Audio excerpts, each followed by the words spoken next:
What's up, YouTube? Today we are looking at Whole Foods Brewing's, turn around here, Hop Explorer, excuse me. Specifically, this is the Hop Explorer 8 Hop Hash. So the Whole Foods Brewing, or Whole Foods, I guess, specifically on Post Oak, has a brewery, and they've been, brewing some beers. I can't recall if I had anything when they first started, but it wasn't anything too special. It wasn't anything too great. And one of my buddies, Michael, said that they were doing some hazy IPAs. So went down and tried out this one here at the bar. Thought it was pretty great, and got a crowler of it. So wanted to be able to check it out in the apartment, kind of in a closed space, and see how I really feel about it. So, but anyway, don't have a whole lot of specifics on it, just that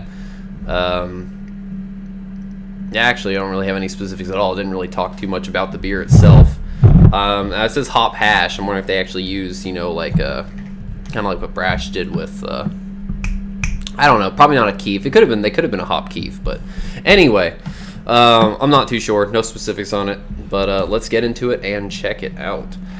I thought it'd be pretty fun to crowler of and review, because Houston's actually kind of starting to put out some New England style IPAs. This one isn't marketed as one, but definitely looks the part, as you will see here.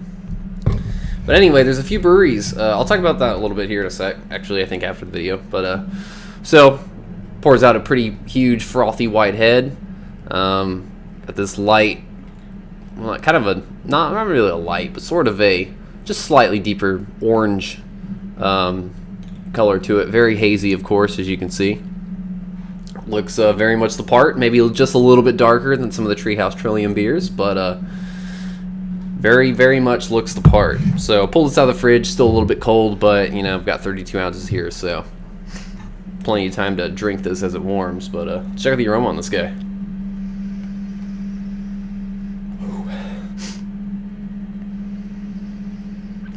So I'm getting a little bit more dankness here out of the glass than when I had it at the brewery, or I guess you could call it the brewery. Definitely some big citrus, some tropical fruits there. I got a lot of pineapple yesterday. Yeah, it's starting to open up a little bit. Like I said, it's still pretty cold. I mean, pull it right out of the fridge, so it needs a little bit of time to warm up. But yeah, starting to get the pineapple a bit. Some guava, mango too. It's starting to get really juicy smelling. Oh, like fresh, bright oranges. Smells so good. Nose is pretty close to some of those beers, so let's check out the taste here. Cheers.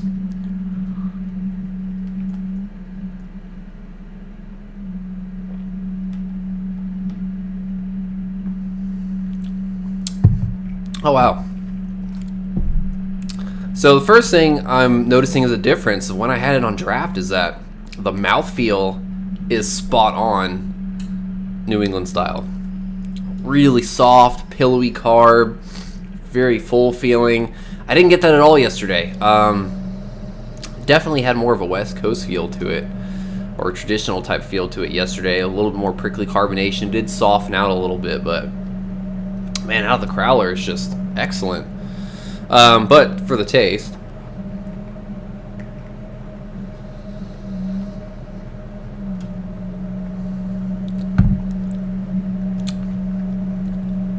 definitely a bit more herbaceous on the taste. Definitely a lot more citrus forward. I'm getting some of that tropical fruit, but it's not as in your face as it is in the nose. Definitely a lot more citrus, just a bit more earthiness to it. It's got a nice dankness to it. The bitterness is pretty light. It's not too low. Just a hint there to kind of give it a little bit of oomph, but definitely a very restrained bitterness. But the mouthfeel really here is actually impressing me way more than it did yesterday, because I just did not have this mouthfeel when I had this on draft. Oh, the nose, though, it's just a different animal. So sweet and tropical. Excuse me. Oh, there it goes.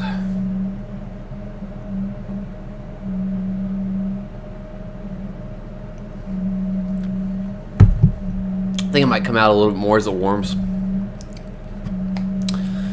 So this, the taste reminds me a lot more of some of the brash beers. Hints of that tropical fruit, but bigger on the citrus, a lot more dank.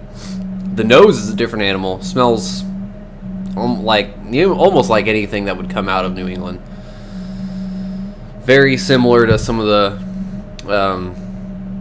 Treehouse Trillium type beers. In my opinion, the mouthfeel is spot on. The exact same pretty much as those, Really impressive on the mouthfeel there. So really it's just a flavor that's not quite up to par, but for being a, locally brewed IPA, and we just don't have a lot of this style yet, definitely awesome. It definitely, if you're craving that, you live in the area, you want some of that New England style, pick it up. This will definitely kind of, what am I looking for? Fill that craving, at least if you're not, doing a whole bunch of trading for those types of beers. But overall, yesterday I gave this a 4.25. I'm kind of still there just because the taste isn't quite hitting it the way I wanted to. It's just not as tropical as I wanted. However, the mouthfeel is just so good. The nose is so good. The appearance is fantastic. I'm going to go 4.5 just for what this is and being able to just drive into the city and get a growler of it, or pretty much however much I want. It's pretty awesome. So, like I was mentioning before, we don't really have too much of the New England style. And recently, there's actually been kind of a big surge in these breweries, a lot of newer breweries taking interest in the style and, trying to want to put their, mark onto it or whatever. So, B52's got one they're about to release. There's a brewery out in past Katy called Baba Brew House that's got one that they've done that they're going to release again. Spindle Tap, has one called Houston Haze that's going to come out soon. So there's all these, you've got the Whole Foods that they're not marketing as a New England IPA, but this is pretty damn close. There's another one opening North Houston in the coming months called Ingenious, and they're focusing on hazy IPAs, New England style stuff, and it's awesome to see, because, really, I know it sounds cookie cutter to some of the, the say almost, but it is my favorite kind of beer. I love lambic and things like that as well, and a really well done stout, but plus of course traditional styles. But these are just types of beers I can drink all the time, every day, and so it's very exciting to see. Very happy to see that this is actually starting to take off here. Very excited for what these guys are planning to do, and hopefully it's. Hell, even if it's as like I said, half as good as Trillium and Treehouse stuff like this, I'll still be happy with it, because it's a nice kind of a, thing to see for Houston breweries, doing. So, anyway, this is awesome. I'm actually going to give it the 4.5, like I mentioned before. Check it out, Hop Explorer 8. They've also got another one called DL, I think, double IPA. I didn't have that one, but I've heard that's good as well. Yeah, check it out if you're in the Houston area. Definitely cool stuff. I would definitely get a growler of it, and yeah. So anyway, that's it for Whole Foods. Funny enough, I would never expected Whole Foods to actually be brewing awesome beer like this, but yeah, it's pretty legit. So check it out, Hop Explorer, and that's pretty much it for this episode. So keep an eye peeled. We've been trying to grab some of these Houston hazy IPAs, and that'll be pretty much for this episode. So as always, cheers.